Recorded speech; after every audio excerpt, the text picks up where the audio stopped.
માતાજી મિત્રો, હર હર મહાદેવ। હું છું જાડેજા હેતાંશ્રીબા।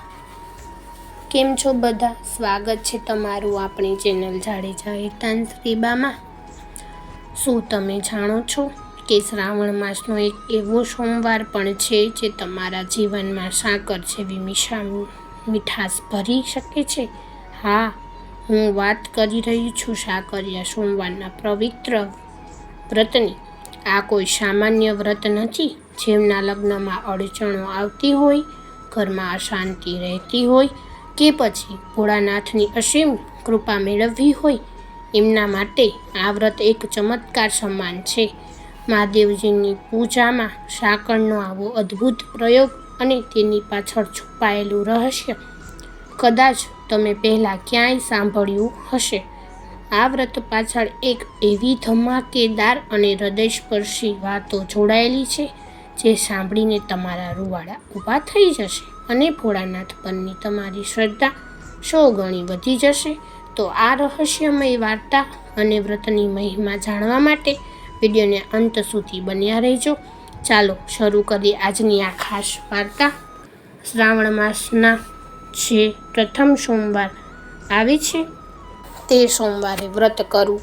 એ દિવસે સવારે વહેલા ઉઠીને નાહી ધોઈ શંકર ભગવાનના નામનો દીવો કરી 100 ગ્રામ સાકર લઈ મહાદેવજીના મંદિરે જવું। પછી સાકરના 4 સરખા ભાગ કરવા અને કથા સાંભળવી।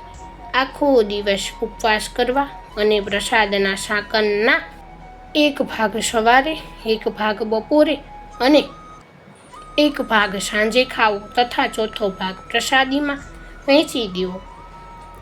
આ વ્રત શ્રાવણ માસના પહેલા સોમવારથી કરવામાં આવે છે અને 16 સોમવાર સુધી રાખવામાં આવે છે।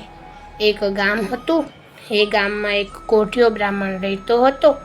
એના આખા શરીરે સફેદ કોઢ નીકળેલો હતો, તો પણ એને પરણવાનું મન થયું હતું, પરંતુ આવા કોઢિયા બ્રાહ્મણને કોણ કન્યા આપે? એક મોટો પંડિત પાસે ગયો અને પંડિતને પૂછ્યું કે આ કોઢ મટાડવા મારે શો ઉપાય કરવો? તું 16 સોમવારનું વ્રત કર તો તારો કોઢ મટી જશે। એને ઉપાય બતાવ્યો। એને 16 સોમવારનું વ્રત કર્યું। આ વ્રત પૂરું થતાની સાથે જ એને કોઢ મટી ગયો। એની કાયા કંચન જેવી થઈ ગઈ અને તરત જ એ બ્રાહ્મણને કન્યા મળી ગઈ। એના લગ્ન પણ થઈ ગયા અને એ સુખ ચેનમાં દિવસ વિતાવવા લાગ્યો। ત્યાં ચોમાસું આવ્યું। એ વર્ષે ઘણો વરસાદ પડ્યો। ગામમાં ઘણા ઘરો પડી ગયા, ઢોર પણ મરી ગયા અને ખેતરોમાં ઊભો પાક પણ તણાઈ ગયો। આ વરસાદમાં આ બ્રાહ્મણનું ઘર પણ પડી ગયું। ગામના કેટલાક લોકોની અને મોટાભાગના ખેડૂતોની હાલત પણ ખરાબ થઈ ગઈ, એટલે આ બ્રાહ્મણની આવક પણ બંધ થઈ ગઈ। છતાં પણ એને ગમે તેમ કરીને પોતાના પડી ગયેલા ઘરની એક જગ્યાએ નાની ઝૂંપડી ઊભી કરી પોતે સુખે દુઃખે દિવસો પસાર કરવા લાગ્યો। અંતે પરિસ્થિતિ વધારે ખરાબ થવા લાગી, એટલે એને તેની પત્નીને કહ્યું, તું કહેતી હોય તો હું બહાર ગામ કમાવા માટે જાઉં। હા, જાઉં ને, અહીં ભૂખ્યા ક્યાં સુધી બેસી રહેવું? અને બ્રાહ્મણ તો એની પત્નીને ઘરે એકલી મૂકીને પરગામ કમાવા માટે ચાલી નીકળ્યો। રસ્તામાં એને એક સંત મહાત્મા મળ્યા। બ્રાહ્મણે સંત મહાત્માની ખૂબ સેવા કરી, એટલે સંત મહાત્માએ ખુશ થઈને એને ચમત્કારી ગુટિકા આપી અને કહ્યું, આ ગુટિકા ઘસીને પીવડાવવાથી મરેલો માણસ પણ સજીવન થશે। બ્રાહ્મણે તો એ ગુટિકા એને સંત મહાત્માના આશીર્વાદ લઈને રવાના થયો। ચાલતા ચાલતા એક નગરમાં આવી પહોંચ્યો। આવીને જોયું તો આખા નગરમાં શોક ફેલાઈ ગયો હતો। તપાસ કરતાં એને જાણવા મળ્યું કે ગામના રાજાની રાજકુમારી આજે સવારે મરણ પામી છે। એ તરત જ રાજમહેલમાં ગયો અને રાજાને બધી વાત કરી, એટલે રાજાએ કહ્યું, ભાઈ, મરેલું માણસ કાંઈ સજીવન થાય ખરું? છતાં પણ તું કહે છે તો આપણે અખતરો કરી જોઈએ। ભલે, કહી બ્રાહ્મણે નોકર પાસે પાણી મંગાવ્યું અને પાણી આપ્યું, એટલે પથ્થર ધોઈ તેની ઉપર પેલી ગુટિકા ઘસી એનો રગડો કુંવરીના મુખમાં રેડ્યો થોડી વારમાં તો કુંવરીના શરીરમાં ચેતન આવ્યું. એ સળગ વળવા માંડી અને આળસ મરડીને ઊભી થઈ. એ તો સૌની સામે ટગર ટગર જોવા લાગી. રાજા રાણી તો આ બ્રાહ્મણ ઉપર ખુશ થયા અને બ્રાહ્મણને પોતાના મહેલમાં મહેમાન તરીકે રાખ્યો. ત્યારે આ બાજુ બ્રાહ્મણી બિચારી સુખે દુઃખે પોતાના દિવસો ગુજારે છે અને પેટ પૂરતું ખાવા પણ મળતું નથી. એવામાં શ્રાવણ મહિનો આવ્યો. ગામમાં જે સ્ત્રીઓ હતી એ બધી સ્ત્રીઓ સાકરિયા સોમવારનું વ્રત કરવા લાગી. આ બ્રાહ્મણીને પણ વિચાર આવ્યો કે હું પણ આ બધી સ્ત્રીઓ માફક વ્રત કરું. એટલે એને પણ પહેલો સોમવાર શંકર ભગવાનની ભક્તિમાં ગાળ્યો. પરંતુ ઘરમાં અનાજનો એક પણ દાણો નહોતો, એટલે એકટાણું તો કરે જ ક્યાંથી? એ તો બિચારી ભગવાનનું નામ લેતી લેતી ભૂખી બેસી રહી. એવામાં ગામના નગર શેઠને ઘેર દીકરાનો જન્મ થયો. એણે આખા ગામમાં સાકરના પડીકા વહેંચ્યા. એમાંનું એક પડીકું આ બ્રાહ્મણીને પણ મળ્યું. એણે એકટાણામાં આ પડીકામાંથી થોડીક સાકર લઈને ખાધી અને વધેલી સાકરનું પાણી કરીને પીધું. એટલે એને ટાઢક વળી. એવામાં એ રાત્રે બ્રાહ્મણીને સપનું આવ્યું. સપનામાં મહાદેવજી આવ્યા. મહાદેવજીએ આવીને કહ્યું, હે બ્રાહ્મણી, તે જાણી અજાણી સાકરિયા સોમવારનું વ્રત કર્યું છે, પરંતુ જો તું આ વ્રત વિધિપૂર્વક કરે તો તેનું ફળ તને ઘણું મળે એમ છે. કારણ કે હું તારી ઉપર ખૂબ જ પ્રસન્ન થયો છું. પણ આ વ્રત કેમ કરવું તેની મને ખબર નથી.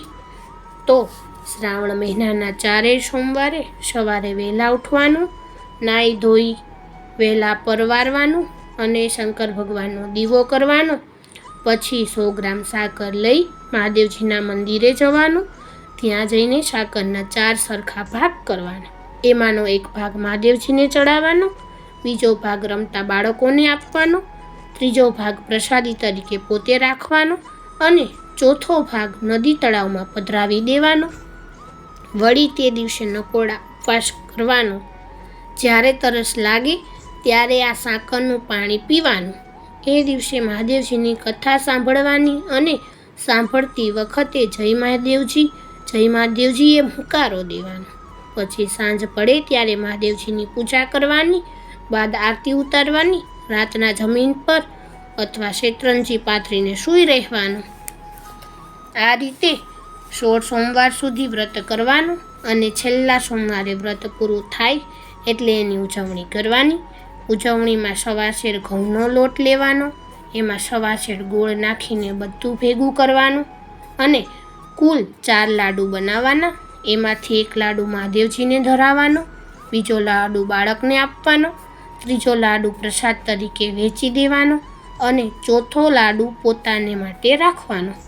પણ રાત પડતા પહેલાં આ બધું કામ પતાવી દેવાનું હોય છે. બીજે દિવસે લાડુ વધવો જોઈએ નહીં. બ્રાહ્મણીને તો સપનાની વાત યાદ રહી ગઈ અને 16 સોમવાર સુધી એને તો વિધિપૂર્વક વ્રત કરવાનું ચાલુ કરી દીધું. 16 સોમવાર પૂરા થયા અને એને વ્રતનું ઉજવણું પણ કરી નાખ્યું. અને બીજે જ દિવસે પહેલાં રાજાએ બ્રાહ્મણને ભેટમાં જરઝવેરાત આપ્યું હતું. તે લઈને બ્રાહ્મણ પોતાના ઘરે આવવા માટે નીકળ્યો. થોડા જ વખતમાં જ એ બ્રાહ્મણ ઘણું ધન લઈને ઘેર આવી પહોંચ્યો. ઘેર આવ્યા પછી બ્રાહ્મણી એના પતિને સાકરિયા સોમવારના વ્રતની વાત કરી. આથી બંને જણા મહાદેવની ભક્તિ કરવા લાગ્યા અને બંનેની ઉપર મહાદેવજીની કૃપા ઉતરી. એમને બંનેને હવે કાંઈ કોઈ વાતનું દુઃખ નહોતું. એકાદ વર્ષમાં તો એમને ઘરે પારણું ઝૂલતું થઈ ગયું. શંકર ભગવાને એમને સરસ મજાનો દીકરો આપ્યો. એમના જીવનમાં આનંદ છવાઈ ગયો. હે મહાદેવજી, આ બ્રાહ્મણીને સાકરિયા સોમવારનું વ્રત જેવું ફળ્યું તેવું વ્રત કરનાર. તો મિત્રો, આ હતી સાકરિયા સોમવારની એ ચમત્કારી વાર્તા જે દર્શાવે છે કે ભોળાનાથ પોતાના ભક્તોની સાચી ભક્તિ જોઈને કેવી રીતે પ્રસન્ન થાય છે અને જીવનમાં મીઠાશ ભરી દે છે. તમને આ વાર્તા કેવી લાગી અને શું તમે પણ આ શ્રાવણ માસમાં મહાદેવને પ્રસન્ન કરવાના છો? મને નીચે કોમેન્ટ્સમાં હર હર મહાદેવ લખીને જરૂર જણાવજો. જો તમને આ વિડીયો દિલથી ગમ્યો હોય તો અત્યારે જ તેને લાઈક કરો, તમારા મિત્રો અને પરિવાર સાથે શેર કરો, જેથી આ પુણ્ય બધા સુધી પહોંચે. અને હા, આવી જ ધમાકેદાર ધાર્મિક વાર્તાઓ અને વ્રતની અજાણી વિગતો સૌથી પહેલાં જોવા માટે આપણી ચેનલને સબસ્ક્રાઈબ કરવાનું બિલકુલ ભૂલતા નહીં. હું છું જાડેજા હેતાંશ્રીબા. ફરી જ મળીશું આવી એક રસપ્રદ વાર્તા સાથે. ત્યાં સુધી જય શ્રી કૃષ્ણ અને હર હર મહાદેવ. જય માતાજી, રાધે રાધે. ફરી જ મળીશું આપણે આવા વિડીયો સાથે. ખાધું પીધું ને મોજ કર્યું.